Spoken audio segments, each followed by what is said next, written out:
In this country, I think a homeless person could point out the problems that this country has.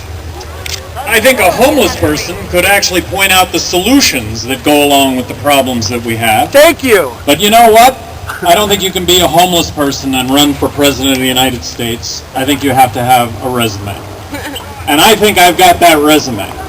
I think there is nothing in my resume to suggest that not only can I do a good job at this job, but that I can do a really good job at this job. I've been an entrepreneur my entire life. I started a one-man handyman business in Albuquerque in 1974 when I was a junior in college and actually grew that business to employ over 1,000 people. I sold that business in 1999. Nobody lost their job. They're doing better than ever. And it allows me to have a full-time, unpaid job running for President of the United States. I had never been involved in politics prior to running for governor of New Mexico. I went and I introduced myself to the Republican Party a couple of weeks before I announced. John Latuzio, the chairman of the Republican Party in New Mexico, he said, "Wow, I like what you've got to say. I like everything about you. We're inclusive. We're going to include you in all the debates and all the discussions. You can be a part of this traveling show trying to get the nomination for governor of New Mexico. But you just need to know that you will never win.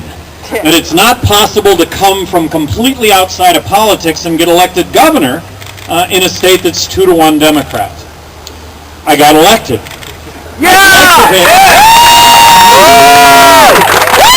I'd like to think it was based on what I had to say, which was just let's bring a common sense business approach to state government. Best product, best service, lowest price. Let's not have government in the bedroom. Let's believe in the notion that less government is better. There's no government like no government. In that context, I distinguish myself, I think, in a number of ways. But one of the ways in which I distinguish myself is I did veto 750 bills while I was governor of New Mexico. I had thousands of line item vetoes as governor of New Mexico. I took line item veto to a new art form in New Mexico. It made a difference when it came to billions of dollars worth of spending. Only 2 of these bills were overridden. So billions of dollars worth of spending and all sorts of legislation that, in my opinion, were just going to add time and money to our lives, wasn't going to make us any safer. None of us were going to be any more healthy as a result of this legislation. Why pass it? I vetoed that kind of legislation. Now, how did that all turn out in New Mexico, in a state that was 2-to-1, that is a state that's 2-to-1 Democrat? I got elected by re-elected by a bigger margin the second time than the first time. I just think that it speaks volumes to the fact that people really do appreciate good stewardship of tax dollars. Now, in this presidential cycle, there were a couple of polls done and one study done that I think speaks volumes. One of them was, they did a poll on the favorability of every single presidential candidate running in their own states. There's only one presidential candidate viewed favorably in his or her own state, and that's me. Now, how does that work in New Mexico? Well, in New Mexico, people actually wave at me with all 5 fingers, not just one. A study that they did, which presidential candidate had the best record, has the best record when it comes to job creation? Well, that was me. And my response to that was the same as it was when I was governor of New Mexico. I didn't create one single job as governor of New Mexico. The private sector creates jobs.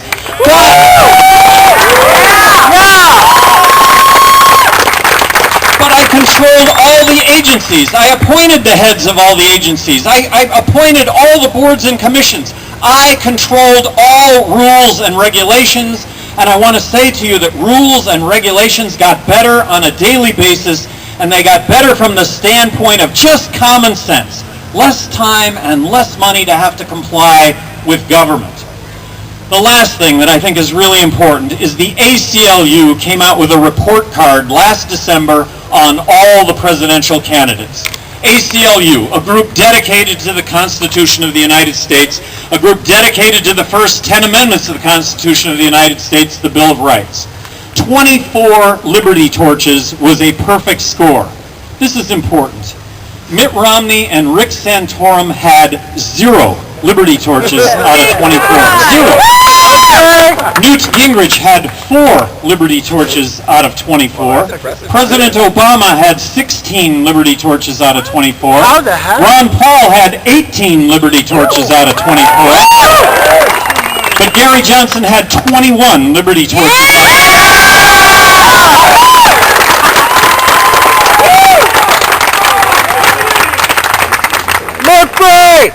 So, right now, I am on the ballot in 47 states and the District of Columbia. There are other, and by the way, we are litigated in the other 3 states. I believe that I'm going to be on the ballot in all 50 states. There are other third parties, but no other third party is going to come close to 50 ballot state access. I believe the Green Party is going to be on the ballot in 30 states. And when you talk about the Constitution Party, I believe they're going to be on the ballot in just about 10 is all. So when I speak of myself and my opponents, I'm talking about Mitt Romney and Barack Obama because we're going to be the only ones on the ballot in all 50 states. So what are the differences between me and my opponents? I'm the only candidate that does not want to bomb Iran.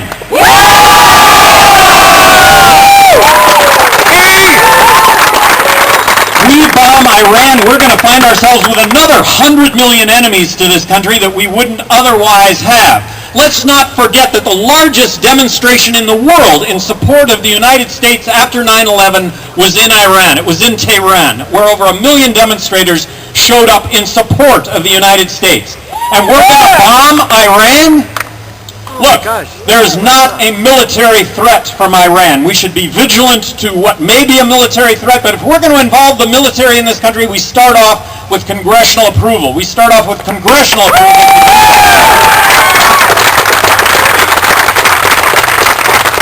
I am the only candidate that wants to get out of Afghanistan tomorrow and bring the troops home.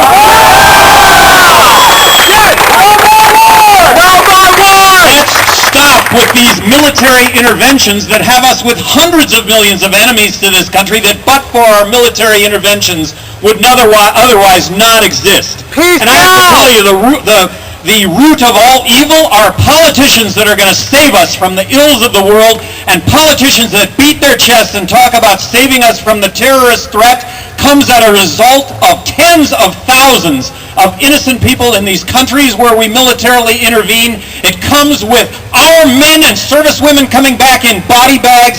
It comes with our men and servicewomen coming back with their limbs blown off. Let's stop. Let's stop our military intervention.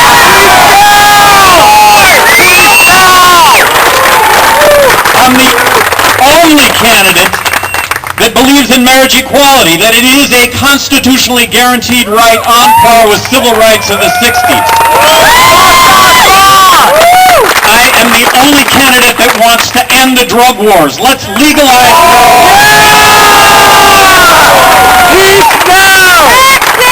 It's illegal in Colorado to regulate marijuana like alcohol. Look, I think it's going to pass. I think it's going to be the first of 50 state dominoes that are going to fall in line and bring rational drug policy to this country. How's it going to work? How's it going to work? And let's not forget that 6 years ago, Colorado, citizens of Denver voted to decriminalize marijuana on a campaign based on marijuana being safer than alcohol. But here's how it's going to work. Here's how the 50 state dominoes are going to work. Colorado's going to pass this, and everybody in Phoenix is going to get on an airplane to go to Denver over the weekend to chill out. Believe me, that phenomenon is not going to last long. Having a president of the United States that vetoes legislation, how does that work? I would have vetoed the Patriot Act. Yes! Thank you! I would have never established the Department of Homeland Security. I would have never established I'm the only candidate that would not have signed the National Defense Authorization Act and arrest of U.S. citizens without being charged. This is why we fought wars in this country. I am the only candidate that wants to balance the federal budget now. If we don't balance the federal budget now, we are going to find ourselves in the midst of a monetary collapse. And a monetary collapse, very simply, is when the dollars that we have in our pocket don't buy a thing because of the accompanying inflation that goes along with borrowing and printing money to the tune of 43 cents out of every dollar that we are spending. And that means taking on the really difficult issues that we face in this country. We all recognize that we are going to have to embark on a process of mutual sacrifice, or we're going to find ourselves without a country. I am amazed that Democrats and Republicans right now are talking about who's going to spend more money on Medicare when we have to slash Medicare spending, or we're going to find ourselves with no health care for those over 65. I am the only candidate that wants to eliminate income tax, corporate tax, abolish the IRS, and replace all of that with one federal consumption tax, and this will be embracing the fair tax.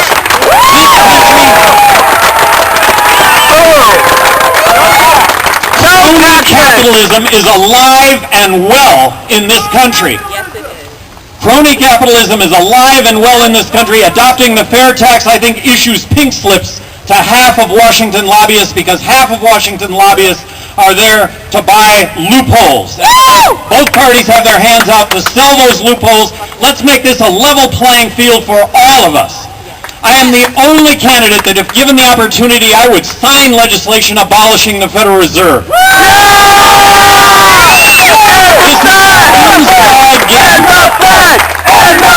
This is an inside game that has Treasury printing money, Federal Reserve giving that money to the banks at 0%.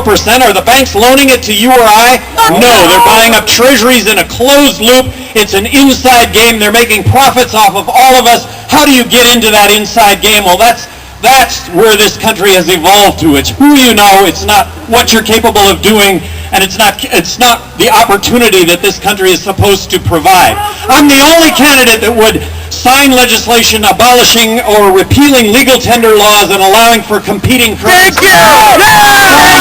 dollar as opposed to U.S. dollar. Stop money! Talking about my opponents, Mitt Romney and Barack Obama. Mitt Romney says that it's a no-brainer to build a fence across the border. You are listening to someone right now who doesn't have one molecule of brain based on that statement. Don't build a fence across the border. Mitt Romney talks about balancing the federal budget, but he says we need to increase spending for the military and we need to hold Medicare intact. It doesn't add up. We have to slash military spending. We have to take military spending back to 2003 spending levels. For national security is the fact that we're borrowing and printing money to the tune of 43 cents out of every dollar that we're spending. Barack Obama, I have to tell you, everything that comes out of that guy's mouth is music. The words are terrific. It's his violin. It's his violin that he plays. It's the words that come out. And I have to tell you, I don't know how anybody could really take exception to anything it is that he says, but there is a total disconnect between what he says and the reality of his having been president of the United States. He talks about medical marijuana. He promised, just as an example, he promised that he would not crack down on medical marijuana facilities in states where legislatures or citizens voted to enact those programs. He is cracking down on medical marijuana facilities in Colorado and California. I don't get it. Right now I am on a 40-campus tour, universities, colleges nationwide. 20 colleges and universities, myself, Judge Jim Gray, my running mate, 20 colleges and universities. The reason that we're really targeting young people is young people in this country right now are getting screwed. I'm going to retire, I'm going to have health care, but you all are never going to be able to retire. You're not going to have health care. This is just not acceptable. We're asking you all to go overseas and risk your life that you should end up coming back in a body bag or with your limbs blown off. President Obama's health care plan right now, it's dependent on healthy people paying insurance premiums to cover those that aren't so healthy. Well, that's young people. That's a burden that falls on young people. And right now, young people are graduating from college with a home mortgage without a home. It's guaranteed student loans that have the price of college tuition so high. Take away government guaranteed student loans, tuition I guarantee you would be much, much, much lower.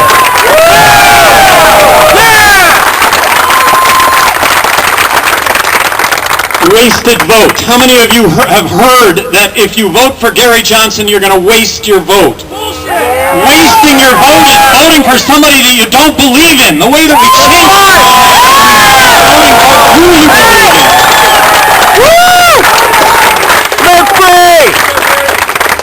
I want to ask you all something. I want to request something of all of you. Please, please, waste your vote. Vote for Gary Johnson. You know what happens? Gary Johnson's the next president of the United States, and I guarantee you, none of you will regret that. We will take on the issues that face this country. We all recognize it. We all recognize that it is mutual sacrifice on all of our parts, and that is the key word, mutual sacrifice. It's not a country that should be good for some and not good for others. That's what we're fighting for. Thank all of you for your activism. Thank you for being here.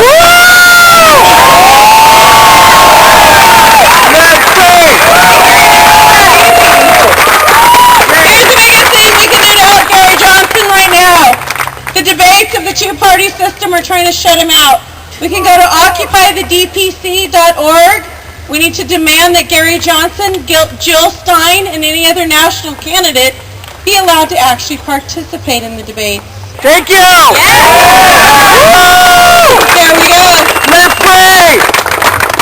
Right now, I am polling at 6% nationally. Let me ask all of you, how many of you hear my name 6 times for every time you hear Obama or Romney's name 100 times? Not even close. I think it's more like 5,000 to 1. So that's the good news and the bad news. The good news is that when people understand this movement, and by the way, I understand that I am but a spokesperson here. I understand that if given the opportunity, any one of you would take this same opportunity that I've been given. I'm trying to make the most out of this, but these are issues that have to be heard and that this will make a difference. And when people hear this message, more and more people are supporting it. If I were being reported today just for where I'm at, that 6% would be 9%, would be 16%, would be 28%. I would be the next president of the United States. I have one more question for you, Governor Johnson. So Barack Obama would like to talk a lot about immigration, as well as Mitt Romney. How far is Illinois and Massachusetts from the border? How about the notion that starting out, let's recognize immigration for what it is. It's really a good thing. It's possible for someone that wants to come into this country and work to get a work visa. I'm not talking people that want to come into this country. Let's make it as easy as possible for someone that wants to come into this country and work to get a work visa. I'm not talking about citizenship. I'm not talking about a green card, but the reason that there's illegal immigration is you can't get a work visa and come into this country and work. Would immigrants stand in line if the line was moving to get a work visa? Absolutely. And then border violence. Everybody wants to address border violence with more guns. Can't we recognize that this is a prohibition phenomenon? Legalized marijuana, arguably 75% of that.